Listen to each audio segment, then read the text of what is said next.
que vous trouvez qu'il y a des gens qui préfèrent aller chercher des fétiches, aller chercher des talismans, aller chercher ceci pour commencer à envoûter même les gens, pour commencer même à faire des miracles, puisqu'il y a des miracles aujourd'hui même d'origine diabolique. Alors toutes ces choses sont des choses qui sont un danger pour l'Église, puisqu'il sait que je n'ai de compte à rendre à personne. Et c'est pour cela que je vais même ouvrir une parenthèse. Vous verrez que tout celui qui n'est pas appelé par Dieu, c'est que je n'ai aucun salaire que Dieu me payera. Comme je ne peux pas attendre le salaire de Dieu, je dois faire quoi? Je dois me payer moi-même. C'est comme ça que vous verrez que... Deuxième raison, où il s'agit que l'Église soit à l'agonie, il s'agit que on a laissé beaucoup d'infiltrés dans l'Église. Il y avait des gens qui regardaient les mains des autres. Ces gens qui regardaient les mains des autres, c'est-à-dire qui prédisaient l'avenir, qui prédisaient de bonnes aventures, ces gens ne sont pas morts. Mais ces gens sont où? Sont aujourd'hui appelés prophètes. Mais il y a des prophètes, il y a ceci, je vous ai dit que ça fait mal de voir quelqu'un qui n'a même pas encore commencé le ministère, il vous dit « je suis apôtre ». Mais tu es apôtre en fonction de quoi et par rapport à quoi? Vous trouvez quelqu'un qui aujourd'hui est pasteur.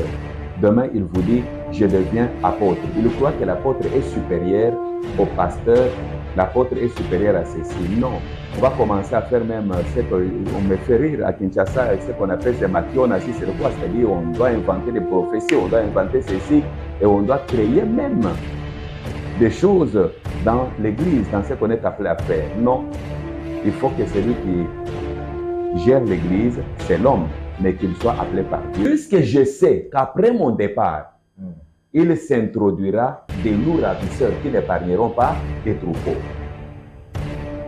L'église est à l'agonie. Pourquoi? Il y a trois raisons majeures. La première raison, l'abandon de la foi, c'est-à-dire l'apostasie, est entrée. Hein? Batuningi batiki ondima.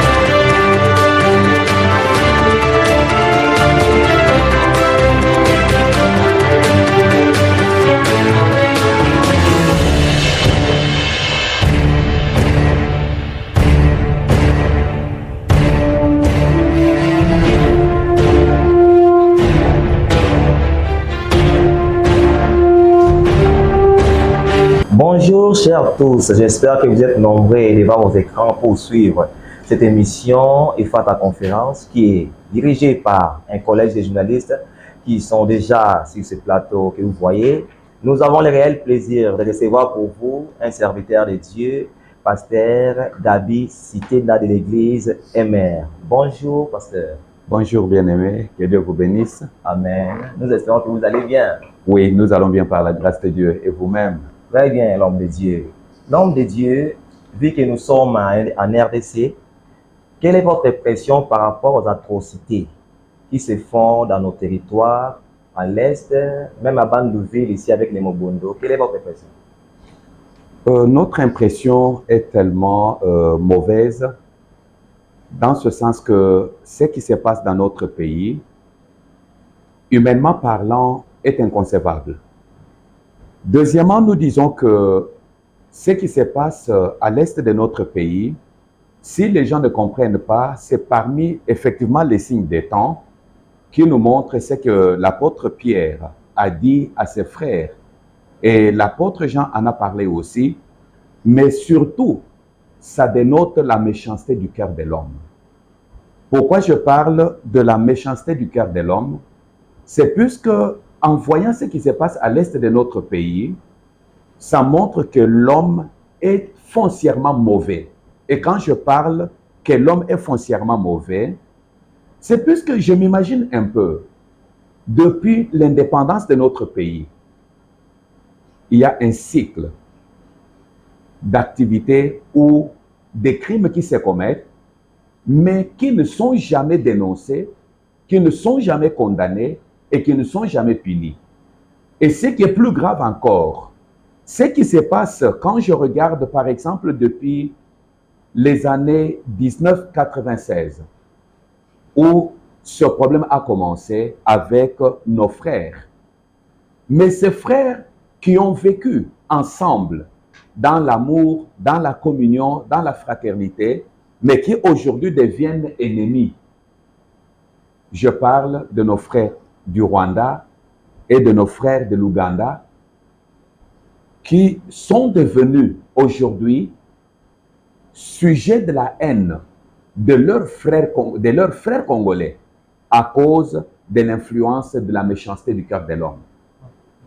Je ne peux pas m'imaginer, quand je regarde les atrocités, puisque s'il y a quelque chose que je ne supporte pas personnellement, c'est de voir quelqu'un souffrir injustement. Quand je vois des petits-enfants égorgés, je vois des parents égorgés, je vois même de bébés violés, mais la communauté, je ne peux pas même dire la communauté internationale, je dis la soi-disant communauté internationale, dans un silence complice. Et ce silence complice fait croire que ils se croient être des intérimaires de Dieu. Mais moi, je dis une chose qui reste vraie. Dans cette douleur, je dis que le jugement de Dieu est là. Amen. Et tous, qu'ils le veuillent ou pas, payeront, puisque c'est à cause de la recherche d'intérêts personnels, d'intérêts égoïstes, que l'Est, et même ce qui se passe, les Mobondo dont vous parlez, je ne suis pas politicien, je suis pasteur, mais je vous dis que ces Mobondo ne sont que des pions qui sont influencés pour déstabiliser le Congo et déstabiliser le peuple congolais. Mais le comble du malheur est que le Congolais, en général, ne voit pas plus loin. Puisque c'est Mobondo dont on parle, moi je partais régulièrement dans le Bandundu évangéliser. Mais aujourd'hui, je suis incapable d'aller dans le Bandundu. Je partais à Bokala, qui est sur la rivière Kasaï, dans le plateau. Aujourd'hui, ça fait 4 ans que je ne peux pas aller à Bokala, je ne peux pas aller à Imboa, je ne peux pas aller dans tous ces villages où je partais évangéliser. Maintenant, ces frères sont sacrifiés. Ces frères sont marginalisés. Mais quand vous regardez ceux qui font ces choses, il y a nos frères congolais qui sont derrière.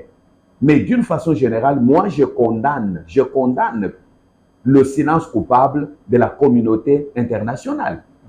Quand je vois, on égorge les gens et ils oublient la vie d'un Ukrainien n'est pas plus que la vie d'un Congolais.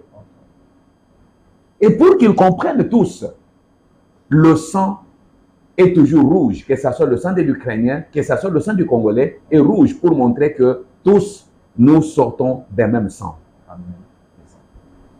L'homme de Dieu, la parole nous dit, quand les justes se multiplient, il y a la paix. Maintenant, vu que dans notre pays, il y a plusieurs hommes de Dieu, des prophètes, des pasteurs, tout ça, comment ça fait-il que cette guerre continue jusqu'à présent, tandis que nous prions beaucoup? Qu'est-ce qui fait que cette guerre continue jusqu'à présent? La guerre continue et la Bible dit bien sûr que quand les justes se multiplient, le peuple est dans la joie. Il est vrai qu'il y a les justes qui se multiplient, mais il y a aussi un problème de prise de conscience. La guerre ne se termine pas pourquoi? Puisque derrière cette guerre, c'est une guerre qui n'est pas même une guerre de problème entre soi-disant tel peuple et tel peuple, mais c'est une guerre économique et une guerre financière. Oui, je vais vous poser une question. Nos frères de l'Est, pouvez-vous vous imaginer un peu?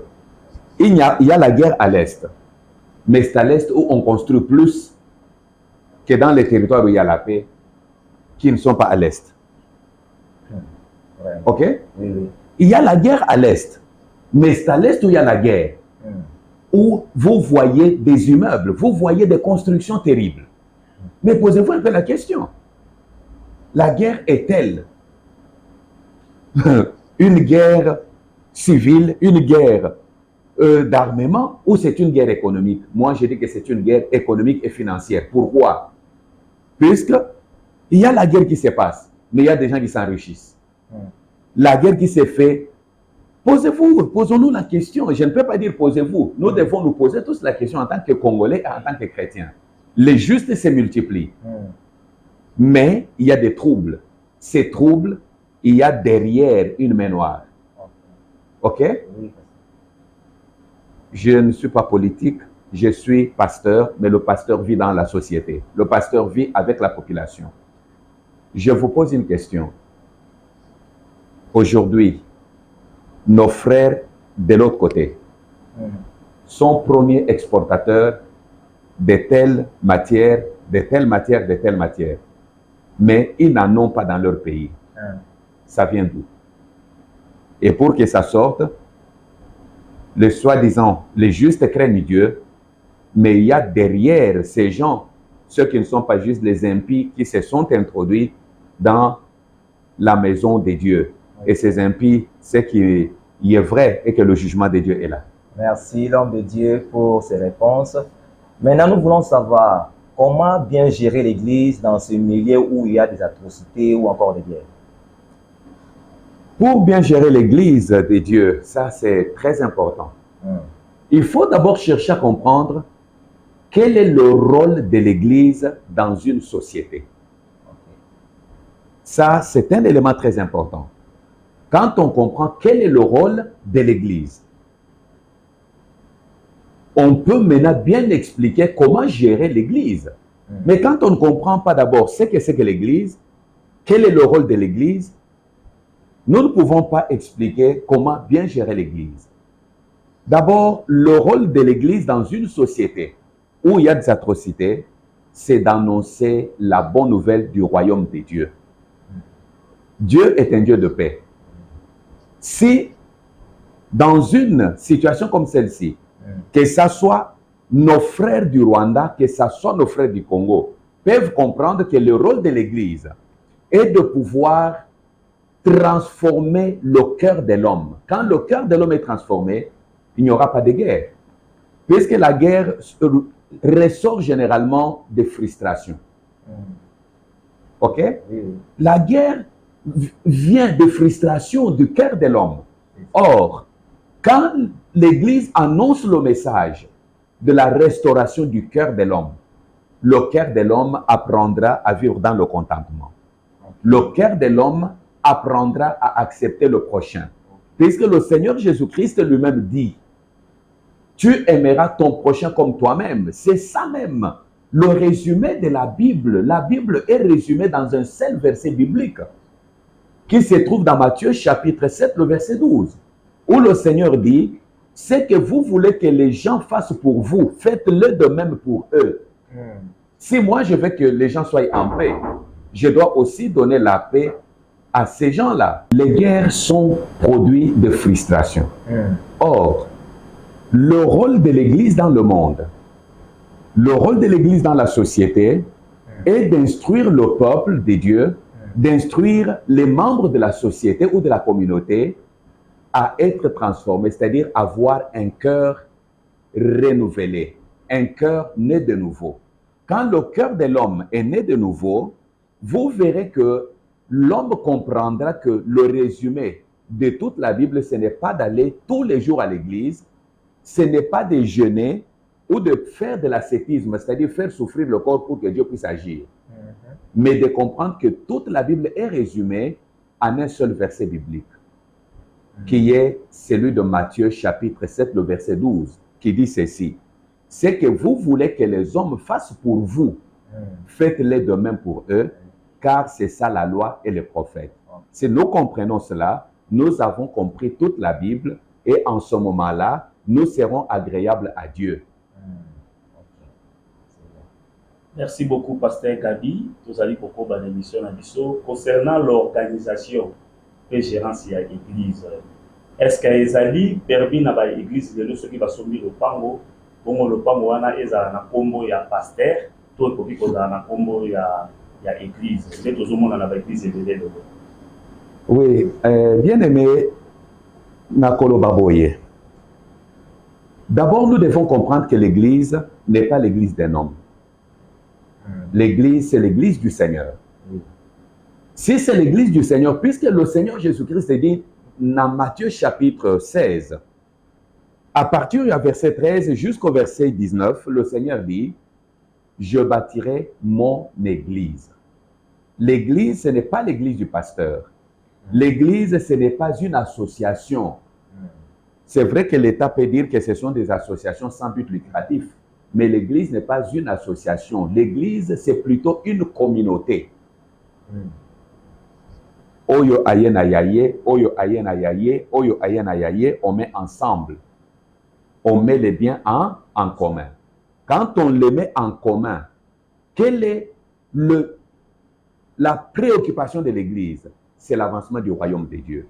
Maintenant, la parcelle qu'on achète, les biens qu'on achète ne sont pas les biens du pasteur.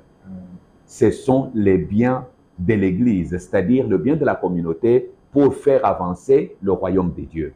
Si vous voyez que le pasteur arrive à mettre la parcelle de l'Église en son nom, le véhicule de l'Église en son nom, les instruments de l'Église en son nom, excusez-moi de dire que soit c'est quelqu'un qui n'a pas encore compris quel est son travail, ou alors c'est tout simplement un mercenaire. Oui, pasteur, est-ce que si aujourd'hui, un pasteur dirigeant d'une église mère, est-ce qu'elle peut être automatiquement remplacée par son fils, selon les règlements et le statut des églises? Dire automatiquement remplacé par son fils, ce n'est pas mauvais au cas où cela relève de l'organisation interne de l'Église. Et puis, il faut que cet enfant, ce fils ou cette fille, puisque nous sommes de ceux qui croient au ministère de la femme, qui croyons que la femme peut aussi servir Dieu si elle est appelée. Si le fils est appelé et que la structure de l'Église permet que le fils remplace le père, puisque les structures et les capacités de l'appel le confirment, oui. Mais faire comme si c'est un bien de famille qu'il faut protéger les intérêts de la famille, là, ce n'est pas biblique et ce n'est pas bien gérer l'Église du Seigneur. Oui, pasteur, merci. Est-ce que vous avez une hiérarchie à l'église na biso MR? Oui, l'église MR, c'est une église bien structurée, puisque c'est une église qui n'est pas seulement à Kinshasa, qui n'est pas seulement à Limete, à la 10e rue telle que nous sommes, mais c'est une église qui est implantée au Congo et en dehors du Congo, qui a des structures. Il y a ce qu'on appelle l'Assemblée générale. L'Assemblée générale qui est composée de tous les membres de la communauté ou de l'église MR.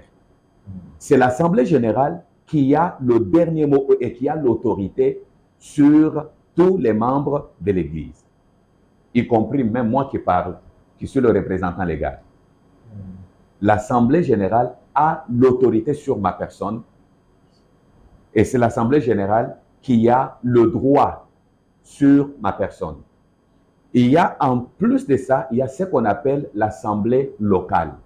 L'Assemblée locale, puisque chaque église implantée est une église locale. C'est-à-dire locale, pourquoi? Puisqu'elle est située dans une localité donnée.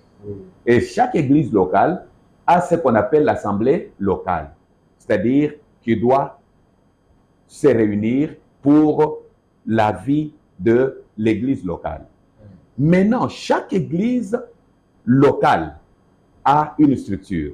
D'abord, la communauté MR elle-même a une structure qui coordonne, qu'on appelle le bureau pastoral. Le bureau pastoral est composé sur le plan national du représentant légal, avec le représentant légal adjoint, avec le secrétaire général, avec un trésorier, avec le trésorier adjoint, avec les conseillers, ainsi de suite. C'est toute une structure qui fait qu'aujourd'hui, si le pasteur Gabi n'est pas là, comme représentant légal, quelqu'un d'autre, selon la structure et selon l'organisation, le remplace valablement, qui ne sera pas automatiquement le fils du pasteur Gabi, qui ne sera pas sa fille, mais qui sera celui qui est appelé. Mais si le fils du pasteur Gabi a un ministère et que la communauté trouve que c'est lui qui peut remplacer valablement, il le peut. Mais il y a une structure bien organisée qui fait que nous respectons ce que la Bible dit, nous respectons pour les raisons d'ordre et des raisons d'administration, nous respectons les statuts et les règlements d'ordre intérieur de l'Église pour la bonne marche de l'Église. Pasteur Gabi, comment on peut définir une église? Comment on peut définir une église? Une très bonne question. L'église, quand nous regardons dans ce que le Seigneur Jésus-Christ dit, que toi tu es Pierre, mais sur ce roc, je bâtirai mon église. Qu'est-ce qu'une église? De par l'étymologie du mot église, le mot église peut tout simplement être appelé une assemblée des citoyens appelés hors du monde. Mais selon la Bible, quand on parle de l'Église, on voit une communauté composée d'hommes et de femmes qui ont quitté le monde pour vivre pour Christ. Une assemblée composée d'hommes et de femmes nés de nouveau, c'est-à-dire qui ont compris que le monde n'a rien de bon à nous donner. Le monde n'a rien d'éternel à nous donner. Et que nous ne pouvons plus mener notre vie comme nous le voulons, comme nous l'entendons. Mais nous devons mener notre vie maintenant, pas pour nous-mêmes, mais pour Christ. Et quand vous regardez, lorsque les gens auront compris que l'Église, c'est une communauté, une assemblée composée d'hommes et de femmes qui sont sortis du monde afin de mener leur vie pour Christ.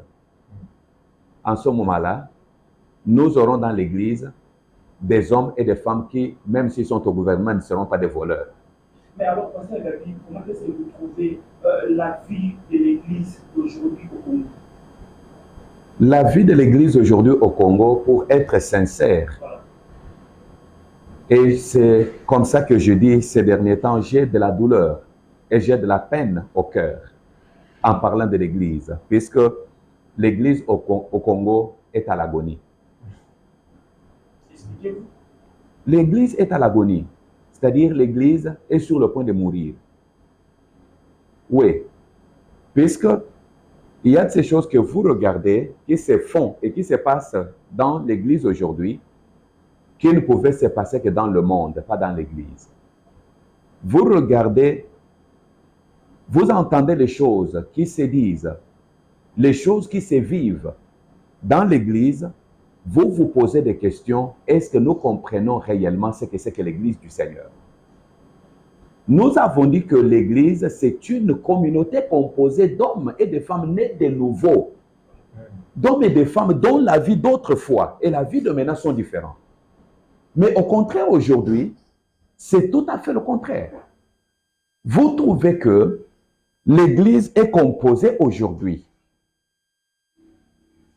des hommes et de femmes qui ne valent même pas la peine d'être présentés comme des enfants de Dieu.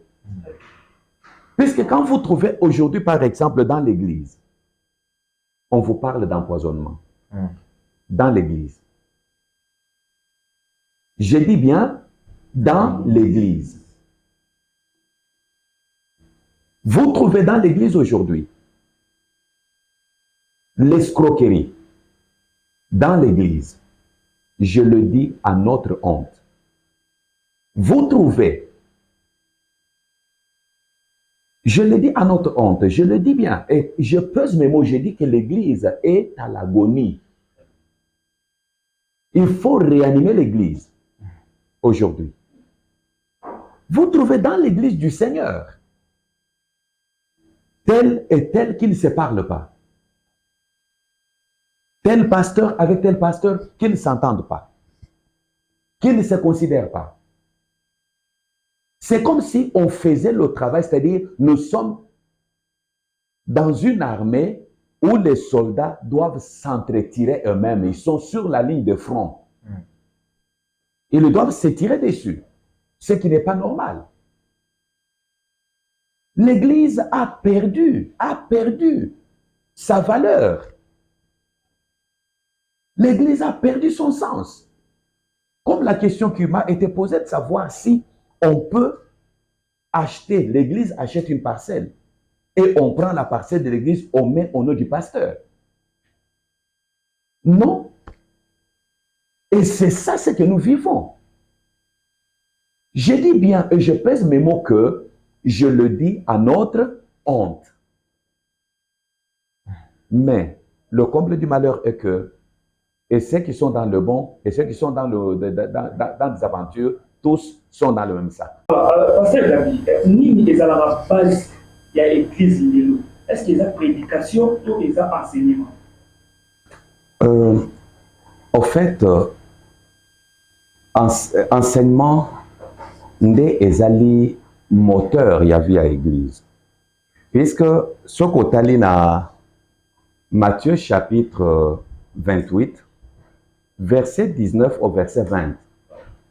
Jésus-Christ a dit que allez, faites de toutes les nations les disciples, les enseignants. Ok? D'abord, après qu'on baptise Bango, enseignez-leur à observer tout ce qui est prescrit. C'est-à-dire, il faut enseigner aux gens. Le problème de l'Église aujourd'hui, l'Église n'est pas enseignée. L'Église est plus dans le spectacle. L'Église est plus dans le chantage. Or, il faut Église et enseigner battre. Bayeba, c'est que Dieu a prescrit. Quand les gens sont enseignés, vous verrez qu'ils seront différents. Et c'est pour cette raison que nous avons besoin aujourd'hui que l'Église soit restaurée. Nous avons besoin de la restauration de l'Église, que l'Église revienne aux enseignements des apôtres, que l'Église revienne au fondement des prophètes, que de faire maintenant juste une Église où on vient pour chanter, pour crier, mais les gens ne sont pas enseignés. Il faut que l'Église soit enseignée, puisque c'est l'enseignement qui est le fondement même d'une Église spirituelle et d'une Église du Seigneur. Merci beaucoup, Pasteur Gabi, pour ces réponses. Facteur pour indiquer que l'Église est bien gérée. Facteur nini est quoi pour indiquer que l'Église est bien gérée. Église pour la gestion nango malam. Église est en alolate. L'Église est encore sur la terre. L'Église étant sur la terre et dans une société, il faut que l'Église soit en mesure de transformer la société. Mais pour que l'Église soit en mesure de transformer la société, il y a d'abord les facteurs spirituels. Parmi les facteurs spirituels, il y a la parole de Dieu, il y a la prière, qui vont créer la crainte de Dieu dans les gens, il y a la communion fraternelle et il y a la marche selon l'esprit. Okay. Ce sont les 4 facteurs. Merci beaucoup pour ces réponses, l'homme de Dieu. Maintenant, comme la parole nous dit que Dieu a dit que sur toi, Pierre, je bâtirai mon église. Qui est censé de bien diriger l'église? Dieu ou l'homme? Oui, l'église, au fait, Dieu ne dirige pas l'église. Dieu conduit l'église. Dieu est le maître de l'église. Mais celui qui dirige l'église, c'est l'homme. Mais cet homme qui dirige l'église doit être un homme spirituel, c'est-à-dire un homme que Dieu a appelé. Un homme qui a d'abord reçu l'appel de Dieu, un homme qui a l'esprit de Dieu, c'est-à-dire qui est conduit par le Saint-Esprit de Dieu, puisque c'est l'esprit de Dieu qui doit conduire l'église. Contrairement aujourd'hui, nous voyons qu'il y a même l'esprit de Satan qui est en train de diriger l'église, puisque vous trouvez qu'il y a des gens qui préfèrent aller chercher des fétiches, aller chercher des talismans, aller chercher ceci pour commencer à envoûter même les gens, pour commencer même à faire des miracles, puisqu'il y a des miracles aujourd'hui même d'origine diabolique. Alors toutes ces choses sont des choses qui sont un danger pour l'église. C'est pourquoi il faut que l'église soit bien gérée. Pour que l'église soit bien gérée, il faut que celui qui conduit l'église soit d'abord appelé par Dieu, puisque quand il est appelé par Dieu, il sait que j'ai des comptes à rendre à celui qui m'a appelé. Mais quand quelqu'un n'est pas appelé par Dieu, il fera du n'importe quoi puisqu'il sait que je n'ai de compte à rendre à personne. Et c'est pour cela que je vais même ouvrir une parenthèse. Vous verrez que tout celui qui n'est pas appelé par Dieu sait que je n'ai aucun salaire que Dieu me payera. Comme je ne peux pas attendre le salaire de Dieu, je dois faire quoi? Je dois me payer moi-même. C'est comme ça que vous verrez que on va commencer à faire même ce qu'on me fait rire à Kinshasa, ce qu'on appelle ces mationasi, c'est quoi? C'est-à-dire on doit inventer des prophéties, on doit inventer ceci, et on doit créer même des choses dans l'église, dans ce qu'on est appelé à faire. Non, il faut que celui qui gère l'église, c'est l'homme, mais qu'il soit appelé par Dieu et qu'il ait le Saint-Esprit de Dieu pour faire maintenant tout selon le modèle de Dieu, selon ce que Dieu recommande dans sa parole. Ok, merci l'homme de Dieu. Je pense que bientôt vous aurez une conférence par là de bien gérer l'église. Maintenant, je vais poser une question. Que souhaiterez-vous? Enseigner l'église comme baptiste ou enseigner la personne qui doit diriger l'église? Mais est-ce que l'église comme baptiste, d'abord, le bâtiment n'est qu'un lieu que nous choisissons ou que nous construisons pour nous abriter des intempéries. C'est lui qui doit être enseigné afin de savoir comment bien gérer l'église du Seigneur. C'est l'homme qui dirige l'église qui doit être enseigné. C'est pour cela que dans cette conférence que nous organisons, qui est une bénédiction et qui est un moyen pour nous de contribuer à l'épanouissement et à la restauration de l'Église. Et quand nous organisons cette conférence, c'est dans le but d'échanger avec les hommes de Dieu qui sont appelés, c'est-à-dire puisque Dieu les a appelés. Dieu les ayant appelés, il les a établis, comme la Bible dit dans Jean chapitre 16. Le Seigneur lui-même est en train de dire, quand il dit ces choses, mes bien-aimés, vous voyez que l'Église du Seigneur doit être nécessairement gérée par les gens que le Seigneur enseigne. Et ces gens qui doivent conduire l'Église doivent être enseignés. On ne peut pas enseigner le bâtiment, mais on enseigne et on échange avec les hommes de Dieu pour qu'ils puissent savoir comment bien gérer l'Église du Seigneur, tout en sachant que de la façon que nous aurons géré l'Église, nous rendrons le compte au propriétaire et au maître de l'Église. Le maître de l'Église et le propriétaire, c'est Jésus-Christ. Ok, merci beaucoup. Je pense que ça va commencer le 14 de ce mois de février et j'espère que nous serons vraiment bénis. Donc, c'est ça. Vous êtes les bienvenus d'ailleurs et tous les hommes de Dieu de Kinshasa sont les bienvenus puisque cette conférence, c'est une conférence qui sera animée par des éminents hommes de Dieu qui ont le souci de la restauration de l'Église. Et ces éminents hommes de Dieu qui ont le souci de la restauration de l'Église vont échanger avec nous comment nous pouvons bien gérer l'Église du Seigneur. C'est ainsi que, par la même occasion, nous invitons tous les hommes de Dieu, tous les serviteurs de Dieu, tous les ministres de Dieu, de venir à la 10e rue, au temple de l'église MR, qui est situé sur l'avenue Ngache numéro 42, au croisement de l'avenue Ngache avec l'avenue d'Alias, c'est-à-dire non loin du petit rond-point de Tshisekedi. Nous serons là le mercredi 14, jeudi 15, vendredi 16 février, de 9h30 à 13h, pour échanger le thème qui est retenu, c'est bien gérer l'Église du Seigneur. C'est-à-dire, vous êtes pasteur, vous avez besoin de savoir comment bien gérer l'Église du Seigneur. Vous êtes prophète, vous êtes apôtre, vous êtes docteur, vous êtes évangéliste. Vous avez besoin de savoir quels sont les éléments nécessaires qui peuvent vous aider à bien gérer l'Église du Seigneur. Et cela, nous croyons qu'à l'issue de cette conférence, nous aurons des hommes et des femmes capables de bien gérer l'Église du Seigneur pour que l'Église du Seigneur soit véritablement une Église spirituelle et non pas une Église charnelle comme nous le voyons aujourd'hui, et non pas une Église agonisante, mais une Église vivante. Amen. Merci beaucoup, Pasteur Gabi Tozali Kokoba. Kokoba Namasolo, toujours selon les Écritures.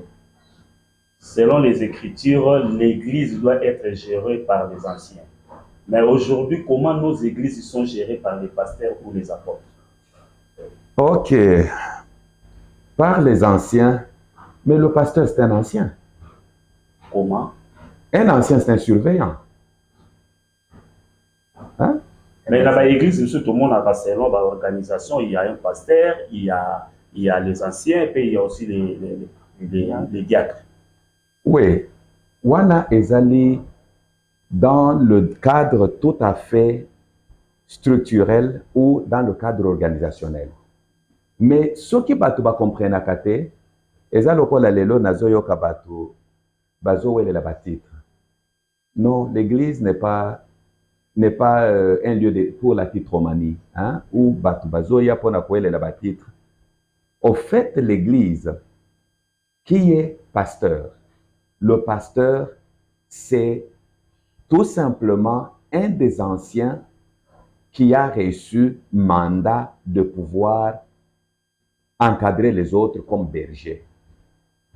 C'est-à-dire, il a la tâche de veiller, de paître et de conduire le troupeau du Seigneur.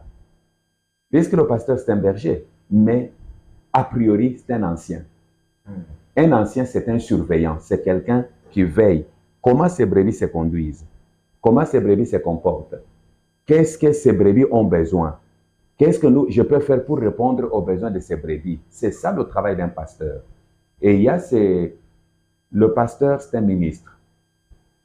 OK? C'est un ministre, puisqu'il faut bien différencier. Il y a la différence entre le pasteur, c'est-à-dire il y a les 5 ministres. Il y a le pasteur, il y a l'apôtre, il y a le prophète, il y a le docteur et il y a l'évangéliste. Ce sont les 5 ministres qui sont dans le corps du Christ. Tandis que un diacre, le diaconat, c'est juste un service. Ce n'est pas un ministère. Un ministère est permanent. Un ministère est éternel. Quand je parle d'éternel, c'est-à-dire ce n'est pas pour dire que le pasteur est éternel comme Jésus, non.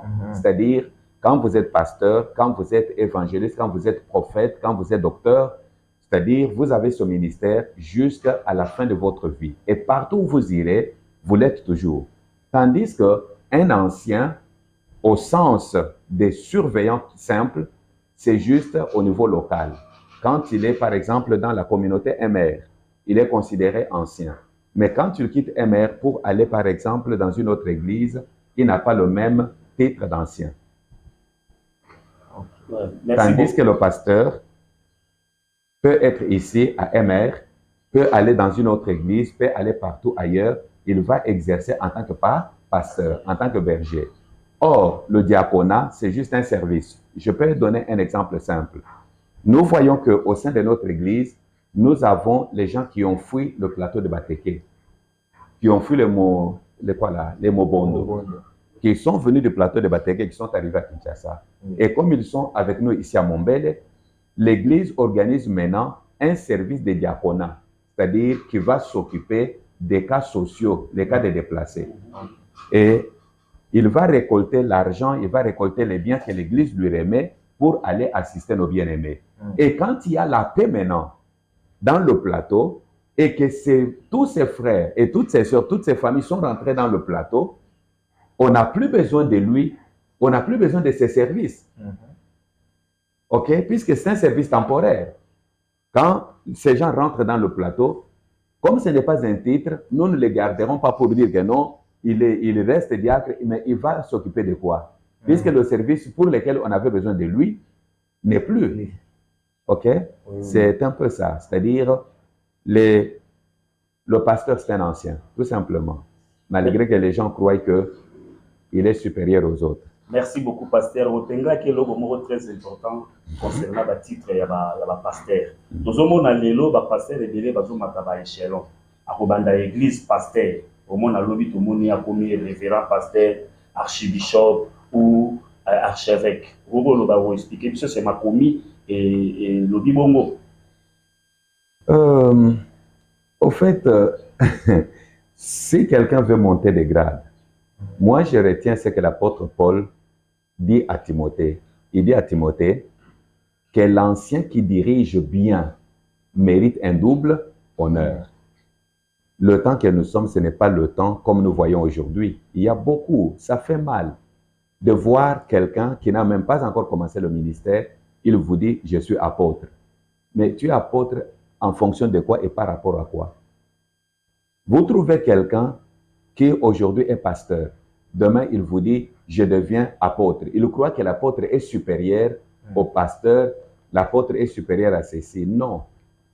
Il n'y a pas un chef ou il n'y a pas un plus grand parmi ces ministres. Tous ces ministres, il y a ce qu'on appelle l'égalité des services. C'est-à-dire l'apôtre, le pasteur, le docteur, le prophète, l'évangéliste sont tous ministres au même titre. C'est pourquoi nous n'avons même pas besoin. Le temps que nous sommes, mon cher frère journaliste, ce n'est pas le temps de chercher des titres, de chercher que les gens nous voient. Oh non, comme celui-là est bishop, moi, pour que je sois au-dessus de lui, je deviens archibishop. Comme il y a tel est archibishop, pour que je sois au-dessus de lui, je deviens quintishop. Hein? Je deviens trishop, je deviens quadrishop. Mais tout cela, pour quelle raison? Ce qui est plus important, mes bien-aimés, c'est de faire le travail comme le Seigneur veut que nous puissions le faire, c'est-à-dire gérer l'Église du Seigneur selon les normes du Seigneur. En un terme tout à fait simple, bien gérer l'Église du Seigneur. Pasteur Gabi, alors comment faire asseoir les enfants de Dieu dans une église? Parce que les gens vont dire on a les réseaux sociaux par-ci, par-là. Donc comment faire asseoir les enfants de Dieu dans une église? Pour faire asseoir les enfants de Dieu dans l'église, il faut les enseigner. C'est la réponse simple et courte. Il faut les enseigner. Les enseigner quoi? Les enseigner tout ce que le Seigneur a prescrit. Sans inventer des choses, sans diluer les choses, il faut enseigner les enfants de Dieu. Après avoir enseigné les enfants de Dieu, il faut prier pour les enfants de Dieu, puisque l'esprit de l'égarement aussi est à l'œuvre. Oui. Est-ce qu'il y a une différence entre enseignement et prédication? Oui, il y a une très grande différence, je m'excuse. Il y a une très grande différence. Une prédication, c'est juste l'annonce de la bonne nouvelle. C'est juste la proclamation de la bonne nouvelle, la proclamation du message de l'évangile. C'est ça la prédication. Tandis que l'enseignement, c'est faire ou transmettre toutes les vérités cachées au sujet d'un point donné de la parole de Dieu. Oui, les gens ont besoin, le Seigneur lui-même le dit, le Seigneur ne dit pas allez tout simplement faire des petites prédications. Non, la prédication, nous partons, nous la faisons pour amener les âmes à Christ. La prédication, nous la faisons pour exhorter les gens, encourager les gens à se maintenir dans la foi. Mais l'enseignement maintenant, nous donnons l'enseignement pour faire asseoir les gens, pour que les gens comprennent toutes les vérités de la parole de Dieu, toutes les vérités de la vie chrétienne. Et c'est ce que l'apôtre Paul dit, par exemple, quand vous regardez dans Actes chapitre 20. L'apôtre Paul dit aux chrétiens d'Éphèse, il dit, je vous ai enseigné toutes les vérités de Dieu sans rien cacher. Paul enseignait, c'est-à-dire, il donnait toutes les vérités de la parole de Dieu. Et c'est ce que nous devons faire. Si nous voulons que les gens changent, ne nous limitons pas tout simplement à des petites prédications, mais quand ces gens viennent à l'église, faisons-les asseoir pour les enseigner, c'est-à-dire les former, dans le but de faire d'eux des disciples accomplis, puisque le Seigneur lui-même dit, et j'aime bien cette déclaration du Seigneur de Luc chapitre 6, le verset 40, qui est traduit en français. On dit par exemple dans Louis II, on dit, le disciple n'est pas plus grand que son maître, mais tout disciple accompli sera comme son maître. Mais dans la version anglaise et dans la version parole de vie, on dit, tout disciple bien formé sera comme son maître. Il faut que les gens soient enseignés. Quand les gens sont enseignés, nous aurons moins de problèmes. Nous aurons moins de difficultés. Nous aurons moins de conflits. Là, vous ne verrez pas le pasteur Gabi avec le pasteur de l'église sur le pas des anges international qui est à côté, en train de se disputer, en train de se tirailler. Non. Ils vont comprendre que tous, nous sommes ouvriers avec Christ. C'est comme ça que l'apôtre Paul dit par exemple aux chrétiens de Corinthe. Dans 1 Corinthiens chapitre 3, l'apôtre Paul montre que tous les serviteurs de Dieu sont les mêmes et sont égaux. On ne peut pas se diviser à cause des hommes, puisque Christ n'est pas divisé. Enseignons l'Église et que les gens qui sont enseignés voient la gloire de Dieu au travers de ce que nous sommes en train d'enseigner et le Seigneur tirera gloire. Gloire au Seigneur pour Biblianos, le pasteur Gabi Stenalopesa. Moussa Nanzambe, vous avez dit que l'Église est de l'agonie. Ce que l'on connaît, c'est que l'agonie, quand on a l'Église, vous avez Nanzambe, vous avez berger, vous avez quoi? Mais, Oyebi, tout ce que nous disons là, réponse est dans la Bible. Paul a dû avertir, avant Alungwana Éphèse, message naïe, to adresse naïe, il y a séparation de chrétiens, il y a anciens, il y a Éphèse, azolo banbango que prenez garde à vous-même et au troupeau du Seigneur sur lequel il vous a établi berger. Puisque je sais qu'après mon départ, il s'introduira des loups ravisseurs qui n'épargneront pas des troupeaux. L'Église est à l'agonie. Pourquoi? Il y a 3 raisons majeures. La première raison, l'abandon de la foi, c'est-à-dire l'apostasie, est entrée. Batumingi batiki kondima. Deuxième raison, il s'agit que l'Église soit à l'agonie, il s'agit que on a laissé beaucoup d'infiltrés dans l'Église. La fois dernière, je vous ai posé la question, je vous ai répondu plutôt, la question Botunaki, mais il y a des prophètes, il y a ceci, je vous ai dit que il y avait des gens qui regardaient les mains des autres. Ces gens qui regardaient les mains des autres, c'est-à-dire qui prédisaient l'avenir, qui disaient de bonnes aventures, ces gens ne sont pas morts. Mais ces gens sont où? Sont aujourd'hui appelés prophètes. Quand on laisse des gens comme cela en train de faire n'importe quoi dans l'église, mais ce sont des infiltrés. Vous trouvez aujourd'hui quelqu'un qui n'a pas de généalogie spirituelle, c'est-à-dire qui est ton père spirituel, quelle était ta marche pour que tu deviennes ce que tu es aujourd'hui. Vous aurez des problèmes. Quand quelqu'un n'a pas de paternité spirituelle, maintenant vous allez vous attendre à quoi? Et la troisième chose plutôt, troisième cause, où il s'agit que l'Église soit à l'agonie, c'est le laisser aller. Quand vous regardez dans d'autres milieux, vous trouverez que il y a les pères qui laissent des repères. OK? Oui. Mais ce qui n'est pas le cas chez nous. Chez nous, les gens s'appellent des pères spirituels. Mais quels sont les repères qu'ils laissent?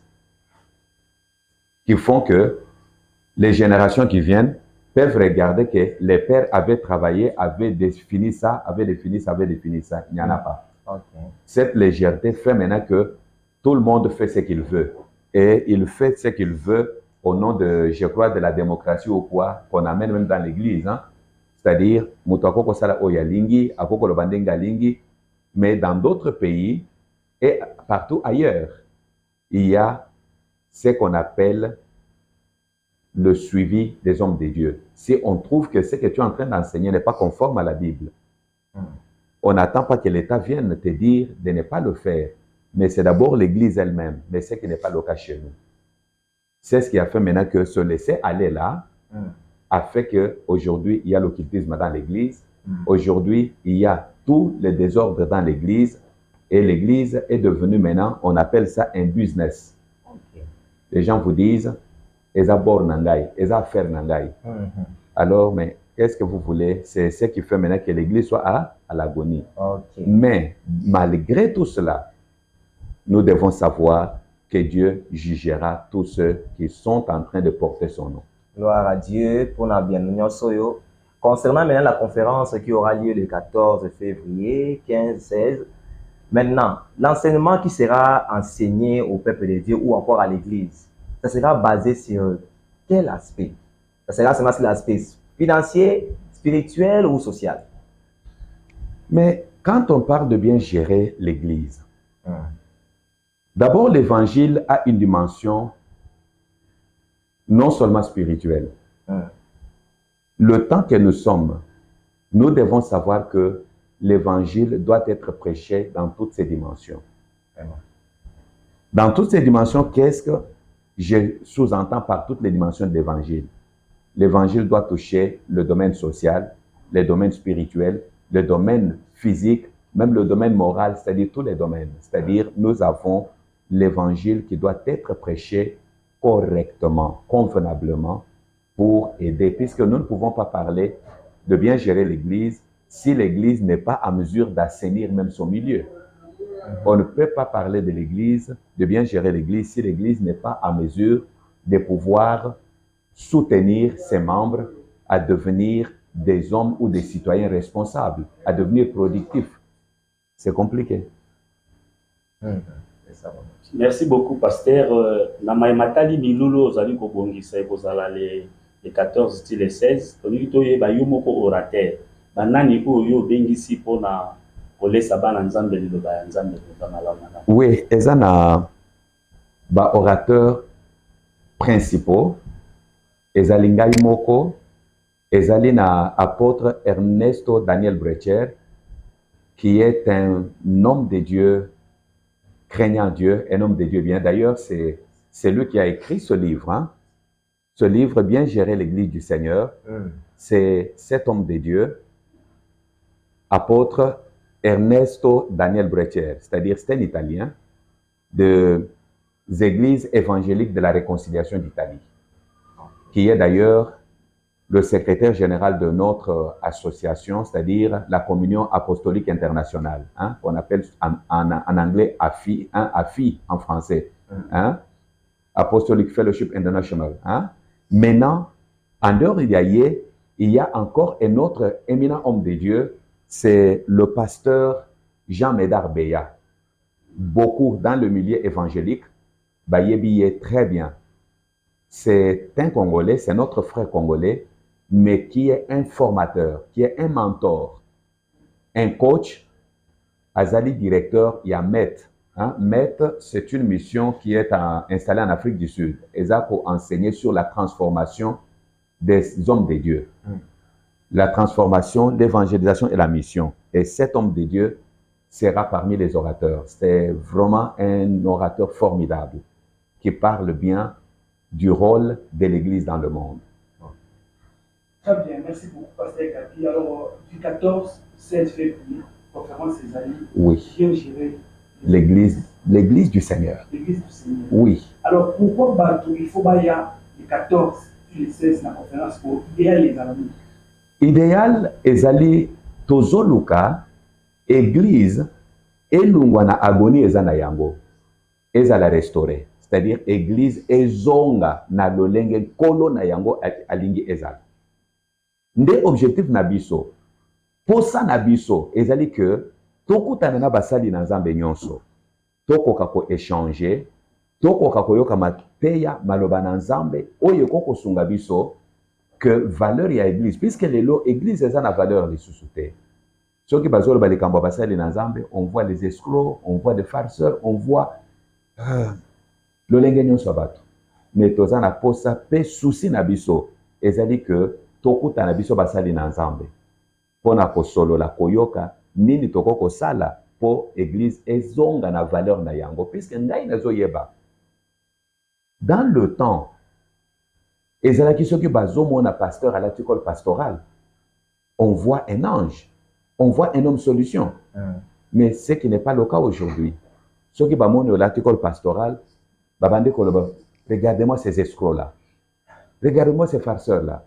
Mais tolingi, image ya église, image ya basali na nzambe, ekoka kozonga ndenge sengeli, et tant que kozonga ndenge sengeli, ekosala que même notre nation ekozonga na place na yango. Même nyonso ezo kolekana na est wana, soki église ezosala musala na yango, dans notre pays, nos frères congolais qui sont traîtres, qui acceptent par exemple de se faire corrompre pour aller tuer leurs frères. Puisque dans la plupart des cas, ce sont nos frères. Et ces frères, s'ils écoutent la parole de Dieu et que la parole de Dieu les touche et les transforme, ils auront horaire ya kokende koboma lisusu. Bakotika. Même bakuluna. Soki to gérer église malamu, bakuluna bamoni que ils ne sont pas les hors la loi ou les rejetés de la société. Bakuluna bakondimela Yesu. J'ai été vraiment touché et flatté. Na oyo na monaki, il y a un collègue qui sera d'ailleurs avec nous dans la conférence, le pasteur Nzouzi Faustin. Ce pasteur est allé tenir, nous sommes allés, il nous a invités pour une campagne à Makala, du côté de l'ancien cimetière à Makala. Mais je vais vous étonner. Nathan Ouazot Alinga tenir campagne accueilli na gouverneur, accueilli comme on a même commissaire provincial, il y a police, il y a ville à Kinshasa, qui était là. On a Kosenga, si on pouvait nous sécuriser dans les activités là. Ils ont dit, je dis bien ce que je dis là, j'assume ce que je dis. Général Alobi Naye, nous ne pouvons pas vous assurer la sécurité dans Makala. Puisque les milieux sont trop dangereux, les policiers il peut y avoir des problèmes.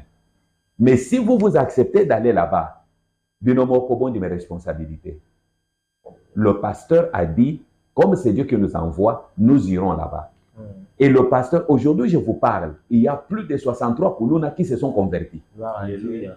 Nous avons tenu la campagne et le dernier jour de la campagne, moi j'étais sur place. Nous avons prié et ce qui est plus grave, c'est que Koulouna, pendant les 4 jours de la campagne, ont assuré la sécurité na biso, la sécurité ya biloko, na Makala, côté ya cimetière ya Kala ya Makala wana. Pendant 4 jours, ata trouble te, ata elo côté, même le général Yabakoulou, puisque bazan na association général Nabango est venu à donner sa vie au Seigneur. C'est pour vous dire que si l'église est bien gérée, même notre société peut changer. Ok. Merci l'homme de Dieu pour la biano au PC. Merci par rapport à la conférence, vous avez bien géré l'église. Et ça, mon tout ami qui va faire l'ensemble de baya. Koye ba basala nzambe mboka na biso mingi ba ka ba orgueillé, musu ba ngata qui est pasteur, musu teyaye, musu sala boye. Quelles sont les stratégies au nous arrêter pour la ko bengisa basala nzambe au pour azokamba ba pate ya nzambe au lo mingi ba ko. Oui, merci beaucoup monsieur le journaliste. Au lobby que et donc ezo boma biso mingi, au lobby que za na ba musu baza orgueillé, ba koko biso toza na posa koyeba na te. Toza pe na posa ya kotalisa te ke toyebi te. Posa na biso ezali que moko na biso en tant que basali na Nzambe to comprendre que eloko tozoluka toza na mbongo akokabela batu te. Toza na mbongo pe ya kosala ba publicité ya makasi te puisque toza na mbongo wana te. Mais du moins tozali na liloba oyo tolingi bandeko bakoka koya tokabola biso nyonso tomona nini toko kosala pona kobikisa église na Nzambe. Koluka ba titre, koluka ba nini, toyebi système ezalaka, ezana ba oyo baza déjà minene selon bango. Bakolinga koyate, baza minene selon bango. Mais toza na posa ya basali na Nzambe nyonso. Ezala ya minene, ezala oyo baza ko considérer biso nyonso ke toza mike, biso nyonso tokutana. Poto koka ko bondela toko ko partager maloba na Nzambe pour la restauration église nankolo église elungana agonie pe église ekoka ko transformer société na biso. Gloire à Dieu l'homme de Dieu. Est-ce que vous pouvez dire votre dernier mot par rapport à notre émission et à la conférence?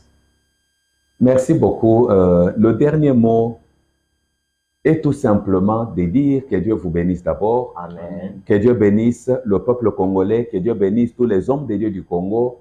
Et que Dieu fasse encore de grandes choses pour tout un chacun de nous. Et par la même occasion, nous invitons tous les hommes de Dieu, chers pasteurs, chers évangélistes, chers docteurs, chers prophètes, chers apôtres, avec tout le respect que nous avons pour vous, avec toute la considération que nous avons pour vous, nous vous souhaitons la bienvenue à notre conférence sur la restauration de l'Église qui aura pour thème bien gérer l'Église du Seigneur.